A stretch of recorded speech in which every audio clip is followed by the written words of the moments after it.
You got a person, they've got a property or some plot or some land they got access to, and they want to get into growing some fruit trees. And you've got all these decisions to make. You go to a garden center, and your first instinct is, I'm going to get the biggest tree in the biggest pot that I can get because it's already started and is further along. So small tree versus big tree.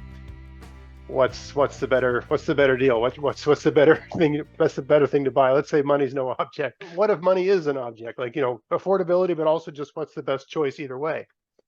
Greg, I'm so glad you asked that because the best chance you have at fruit tree growing success will happen if you do your research in advance. Mm-hmm. The worst experiences happen when you shoot from the hip. You go to the garden center and you think, oh, Honeycrisp apples. I love Honeycrisp apples. There's a nice tree. It looks big. Hey, there's even fruit hanging on it. So I get, a really fast harvest. Fantastic. So here's the problem with that. Those varieties that they carry in the garden center are amongst the hardest to grow. Yes. These are commercially popular varieties that are grown with the help of pesticides and fungicides that we don't want to use in our backyard. And in fact, we're probably not allowed to use in our backyard. So first of all, the cultivars, the selection of cultivars won't be ideal for home growers. They will be for people who shoot from the hip and just think, ooh, I like McIntosh, I like Gala, I'll get those. So that's the first problem. The second problem is we humans, we are impatient, so we want a bigger tree. So you think, okay, I've got a head start. The problem is the bigger tree will give you a little bit of instant gratification. It might even have fruit hanging on it, but the tree will not adapt as well to its new environment because it's already kind of spoiled. It's been living in a pot. It's, knows the soil it knows. You pop it in the ground and it's like, what is this soil? I'm not familiar with this. It does not adapt as well to its new environment. Third problem is one of the biggest tasks that we do, and one of the most joyful tasks, in my opinion, in order to keep our fruit trees healthy and productive is fruit tree pruning. And we do fruit tree pruning every year from the very first day that we plant our tree, especially if it's a bare root tree. Potted trees are different. With fruit tree pruning, we are sculpting the tree essentially so that it will create a strong fruit-bearing structure so it can hold a heavy harvest and so that every branch can get access to sunshine, which means then the fruit will ripen properly. When you have an older tree, you get a structure. It's already there. It's not ideal. And when we cut those branches, they're woody. So you're going to be creating more injuries. You're sculpting with clay that's half hardened up. Mm-hmm. So there are so many advantages to starting off with the youngest tree that you can find. And I would suggest instead of going to the garden center, look for a fruit tree nursery near you. And you guys have lots of them in your region, really good ones. And get the youngest tree you can. Usually they're called whips. Yes. So it'll look like a branch with roots. And you'll plant it, and the day you plant it, you're going to make a whip cut, which means you're going to cut off the top third of the tree, roughly. And then the growing adventure begins. The buds that remain get energized, they sprout, they start to create a structure for the tree. And from there, you use your pruning strategies to create that beautiful, open, strong fruit-bearing structure that will last a lifetime. It will last 25 years plus. Right. Yeah, that was my second question. Whip versus tree and pot. And I have come to the same, through the trial and error process you just described. The first tree I ever bought, I said, oh, I want to have some apple trees.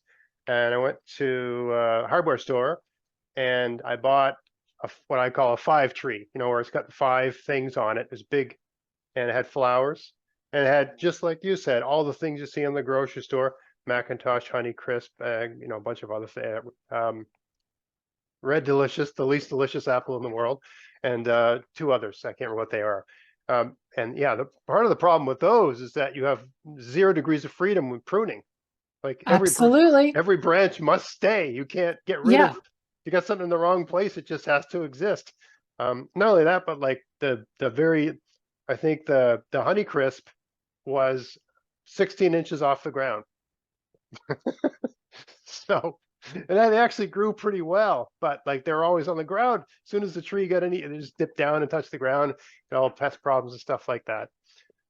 So eventually, and for those, quick plug for my sponsor of SCCs, they sell whips, right? You get them in the mail. It comes in a box. It looks dead, but it's not. Stick it in the ground, and I can't believe you stick a whip in the ground. It might be like 2 feet high. By the end of the year, it's 4 feet high, and it seems to double in size every year. It's like an exponential growth sort of thing, and they're cheaper to buy as well. Exactly. And Right? again, it's like adopting a baby versus adopting a teenager, right? That's When you right. adopt the teenager, they've already got their habits.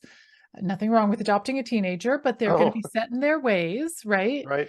Whereas the baby will adapt really well to your new environment. And there you go. Your example is such a perfect one. You plant these little guys and you give them that whip cut, and boom, they grow fast, and they will get bigger. They will, well, bigger if you want them, depending on how you prune it, but they will outperform the older trees any day. And they're Just healthy, and like give you them said, time, they're and these they're like healthy. instead of Macintosh, you get a Nova Mac, right? Yeah. And these sorts of Yes. things, right? I've got a Sweet 16, Yes. and what's the other one called?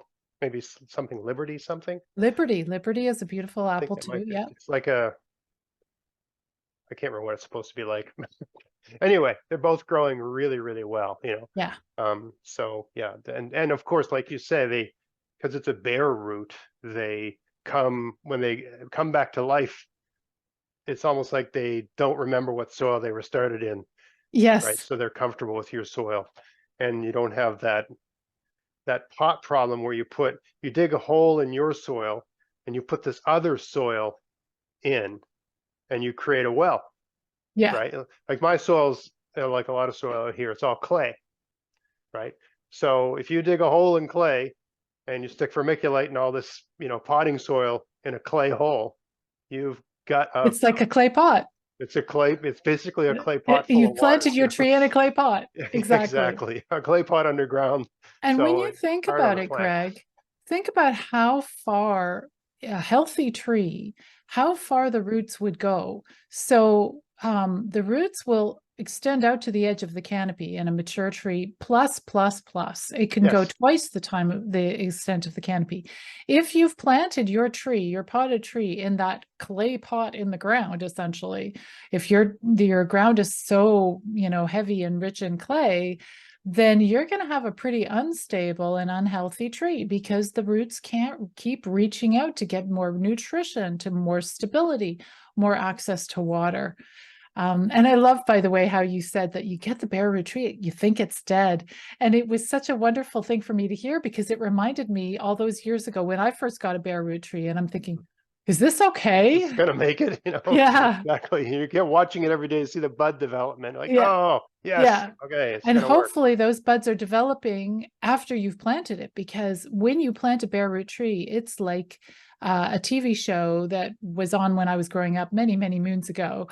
It was called Beat the Clock, right? Right. So you have to plant this tree when you get it within hours at best, within days for sure, because if those buds open when the tree is not in the ground, it will Mm, go into total stress, freak mm, out, and die. right. So, so that's the extra fun of planting a bare root tree. Yeah, yeah. And I guess it's even bushes, berry bushes. You can get those in bare root form as well. A lot of. I think it's counterintuitive because we think we want to go to the garden center and look at everything, and you see it growing, and you're drawn to the living plant in the pot. But a lot of these providers, I plug Vessi Seeds, but I've also gotten stuff from an Ontario grower called Whiffle Tree Farms. Have you used them? They have an extraordinary They advertise on my selection. podcast. Okay, yeah. They're advertisers on my Oh podcast. They're wow. wonderful. So Yeah. here in Ontario, we have Whiffletree. They're wonderful. We have Silver Creek. They're wonderful. They'll all ship to all across Anywhere. Canada. Yeah. And you guys have some beautiful fruit specialist nurseries there too. So the choice is amazing. And when you get into these specialist nurseries, like you with your situation, you got an apple tree that's called Liberty, and it's called Liberty. There's another one called Freedom, but because you are you have the liberty of growing a tree without having to worry about diseases. It is a very disease resistant tree.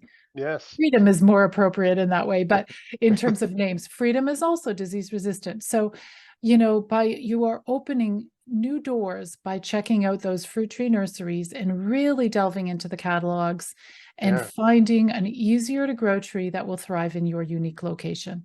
Yes. And that was the way it was told to me, that the Macintosh, it's this really popular, and it makes sense that the garden centers would sell those trees because they've got their branding, right? Like you recognize, you know what it is, you like it, your family's going to like or whatever. But the way it was explained to me is that the Macintosh is the most unresistant, most pest friendly and disease friendly tree there is. You have to hit it with everything to Yeah, successfully grow a plant. And so you're creating so much, almost an impossible mission for yourself as a gardener to plant them. Whereas something like a Nova Mac that was developed right here in Nova Scotia, I think in Kentville, but it tastes like a Macintosh, and it's just, I don't know, they just not grafted it, but they crossed it with something, and they made a thing that tastes like a Macintosh that you don't have to spray with everything in the world to get it to absolutely. completion. So Yeah. this is the way to go. So I'm glad you answered the question that way. Hey, if you want to help support everything I'm doing here, go to Vessies.com to buy whatever you need for your garden this year. And use my coupon code GAVS23 to get free shipping as long as there's a pack of seeds in the order and there's no oversized items in the order. Check out the description box of this video for details. You can buy everything you need from Vessies. They have seeds, fruit bushes and trees, soil amendments, pest solutions, tools, clothing, and lots of other stuff too. So yeah, if you want to help support everything I'm doing here and they sell something you need, buy it from them using my coupon code, and happy gardening.